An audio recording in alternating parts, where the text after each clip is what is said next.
আসসালামু আলাইকুম। আশা করি সবাই ভালো আছেন। আলহামদুলিল্লাহ আমিও অনেক ভালো আছি। তো আজকে থাম্বনেল দেখে তো জেনে গেছেন যে আজকে কী বিষয় নিয়ে আলোচনা করব। তো আমাদের গাছের ছোট যে চারা গাছগুলি সেগুলির রুট বা শিকড় বৃদ্ধির জন্য আমাদের ছোট অবস্থায় গাছে কিছু খাবার দিতে হবে। তো সেই খাবারটা অবশ্যই আমাদের জৈব সার দিতে হবে, কারণ ছোট অবস্থায় এমনিতেও গাছের রাসায়নিক সার দেওয়া ঠিক না, বা দিলেও গাছ বাঁচে না, মরে যায়। তো কিভাবে গাছের শিকড় আমরা বৃদ্ধি করব, তো সেটাই আজকে আলোচনা করব ভিডিওতে। খুব ছোট্ট একটা ভিডিও আজকের।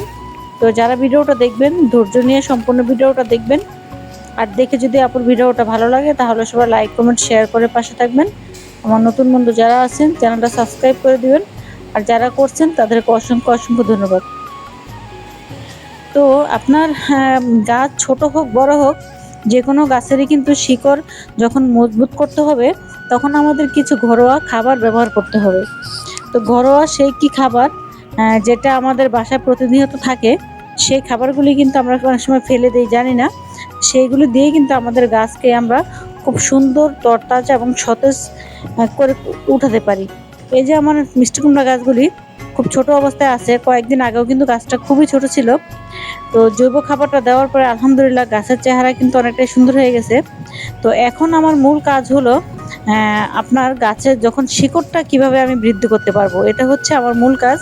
তো এটা করার জন্য আমাকে ঘরোয়া কিছু খাবার এখানে দিতে হবে। তো সেটা হচ্ছে ডিমের খোসা। ডিমের খোসাটা আপনারা গুঁড়ো করে, একবার যদি পারেন ব্লেন্ডারে গুঁড়া করে, তারপরে গাছের গোড়ায় খুব সুন্দর করে, এখানে যেহেতু টব অনুযায়ী, যেহেতু এটা রাসায়নিক না অর্গানিক, বেশি কম হলে কোনো সমস্যা হবে না। তো ডিমের খোসাটা আপনারা গুঁড়ো করে গাছ অনুযায়ী প্রত্যেক গাছের জন্য 1 মুঠ, বা এরকম একটা টবের জন্য 1 থেকে 2 মুঠ ভালো করে একবারে সুন্দর করে গাছের চারদিকে ছড়িয়ে দিবেন। মাটিটা একটু খুঁড়িয়ে দিবেন, তাতে করে দেখা যাবে গাছে ক্যালসিয়াম পাবে, শিকড়গুলো খুব সুন্দর দ্রুত বৃদ্ধি পাবে। আর গাছ যখন শিকড়টা বৃদ্ধি পায় তখন কিন্তু গাছ খুব সুন্দর করে বা খুব ভালোভাবে খাবারটা গ্রহণ করতে পারে।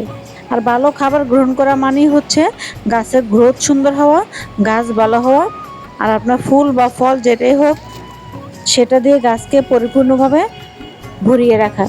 তো সেজন্য আমাদের গাছে, আমরা চারা গাছে অবশ্যই ডিমের খোসাটা গুঁড়ো করে দিব।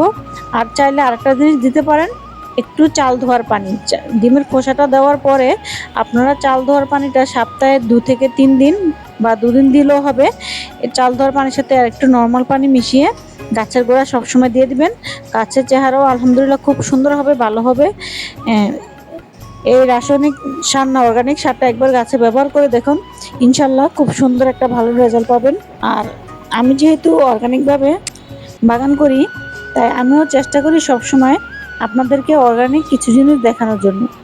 কারণ রাসায়নিক না দিয়েও যে অর্গানিকভাবে সুন্দর করে বাগান করা যায়, আসলে আমরা যারা অর্গানিকভাবে বাগান করি তারাই একমাত্র জানি।